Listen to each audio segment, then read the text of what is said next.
Catatan pertama adalah undang-undang ini menjadi payung ya untuk menyelesaikan semua persoalan tenaga honorer. Memang dicantumkan di situ penataannya paling lambat Desember 2024. Tetapi kami meminta nanti di dalam peraturan pemerintah itu dari sekarang sampai 2024 itu harus jelas tahapan-tahapannya dan kemudian bentuk penyelesaiannya. Nah, dan kami sepakat itu nanti akan diatur dalam peraturan pemerintah. Salam sejahtera bagi kita sekalian. Assalamualaikum warahmatullahi wabarakatuh.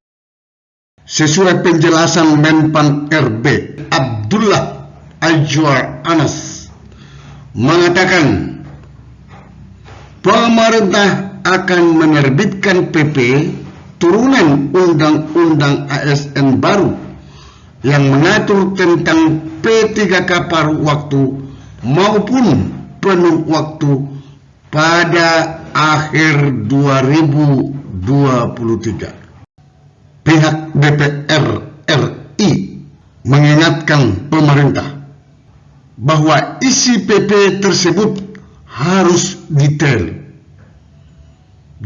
tentang pengangkatan honorer menjadi P3K dan harus bisa menyelesaikan seluruh permasalahan honorer. Sebagai honorer, saya himbau kepada teman-teman honorer agar betul-betul mengawal isi daripada PP tersebut.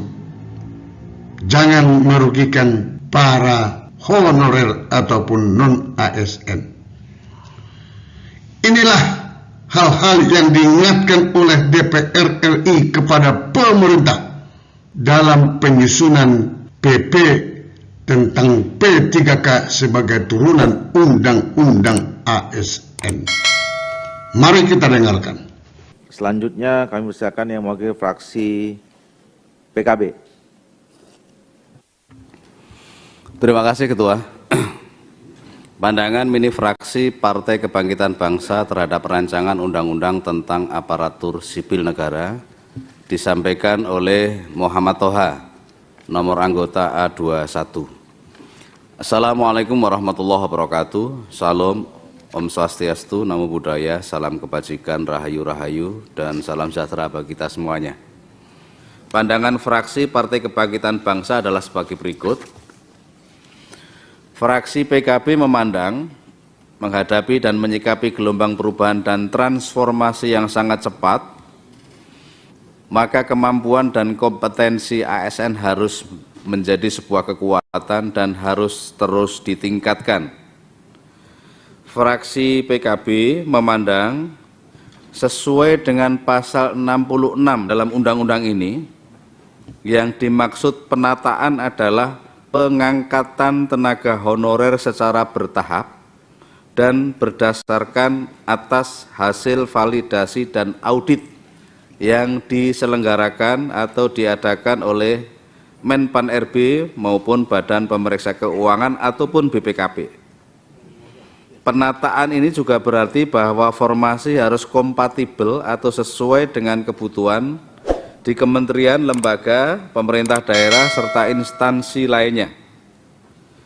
Pengangkatan honorer diprioritaskan mereka yang sudah mengabdi 20 tahun lebih, ada yang 15 tahun lebih, ada yang 10 tahun lebih. Maka mungkin nanti dalam PP manajemen ASN itu bisa menjadi prioritas.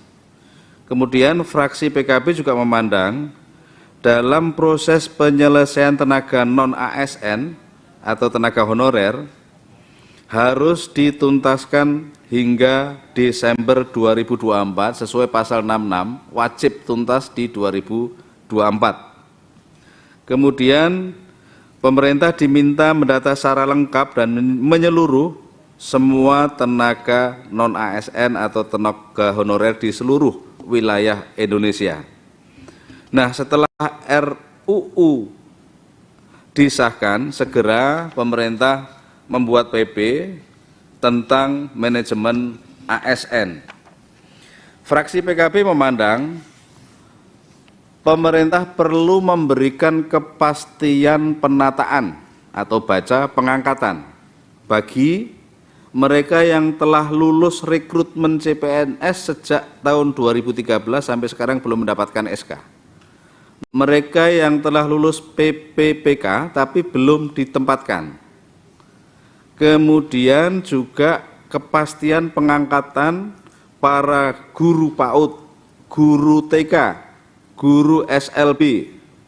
Ini yang honorer, baik K2 maupun non-ASN maksud saya. Guru SD, SMP, SMA, pegawai BPBD, PPNPN yang menjadi nama lain dari honorer, PPNPNS yang sekarang ada di Kesetjenan DPR, yang sekarang namanya TSP, guru SLB, honorer yang sudah P1, honorer yang sudah passing grade, PTT, cleaning service, petugas damkar, operator di Pemda, masih ada lagi banyak, tenaga kesehatan seperti perawat, bidan, petugas administrasi rumah sakit, apoteker, petugas pelayanan kesehatan masyarakat, dan profesi-profesi yang lain seperti tenaga keamanan, office boy, driver atau sopir, tenaga kebersihan, inseminator swadaya,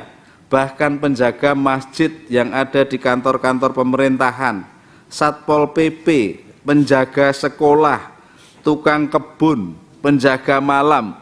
Yang ini semuanya ada honorer-honorer yang bahkan sudah bekerja 5 tahun sampai 10 tahun.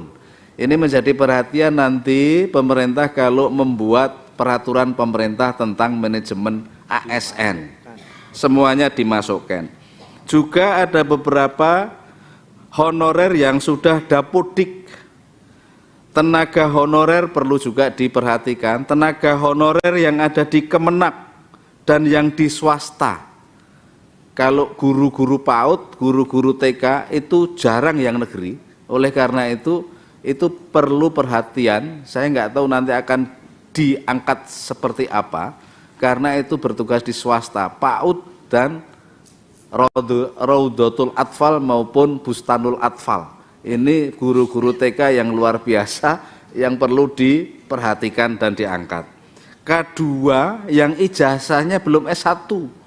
Ya. Nah, ini penting juga, Bu. K2 yang ijazahnya belum S1 itu banyak banget. Ya.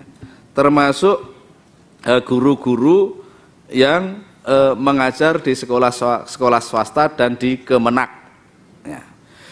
Demikian Bapak Ibu, catatan penting tersebut menjadi perjuangan fraksi PKB. Oleh karena itu, kami fraksi PKB meminta pemerintah untuk menindaklanjutinya secara adil, bijaksana, proporsional, dan insya Allah terwujud semuanya. Sampai ketemu pada video berikutnya di channel ini. Jangan lupa dukung terus channel ini dengan cara klik subscribe, like, dan loncengnya. Semoga bermanfaat. Wassalamualaikum warahmatullahi wabarakatuh. Shalom.